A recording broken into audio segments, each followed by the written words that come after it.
രാവിലെ മരിച്ചാലും രാത്രി മരിച്ചാലും നിങ്ങൾ സ്വർഗത്തിൽ പ്രവേശിക്കും. ഹബീബായ മുത്തുനബി സല്ലല്ലാഹു അലൈഹി വസല്ലമ തങ്ങൾ നമുക്ക് പഠിപ്പിച്ചു നൽകുകയാണ്. സയ്യിദുൽ ഇസ്തിഗ്ഫാർ, പാപമോചനത്തിന്റെ പ്രാർത്ഥനകളുടെ രാജാവാണ് സയ്യിദുൽ ഇസ്തിഗ്ഫാർ.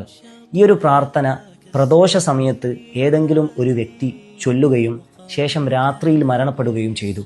അതുപോലെ തന്നെ പ്രഭാതത്തിൽ ഇതേ പ്രാർത്ഥന സയ്യിദുൽ ഇസ്തിഗ്ഫാർ പാരായണം ചെയ്യുകയും എന്നിട്ട് രാവിലെ സമയത്ത് മരണപ്പെട്ട് കഴിഞ്ഞാൽ അവൻ സ്വർഗത്തിൽ പ്രവേശിക്കുമെന്ന് ഹബീബായ മുത്തുനബി സല്ലല്ലാഹു അലൈഹി വസല്ലമ തങ്ങൾ നമുക്ക് പഠിപ്പിച്ചു നൽകുകയാണ്. ഏതാണ് സയ്യിദുൽ ഇസ്തിഗ്ഫാർ എന്ന പ്രാർത്ഥന? നമുക്കൊന്ന് ചൊല്ലി നോക്കാം.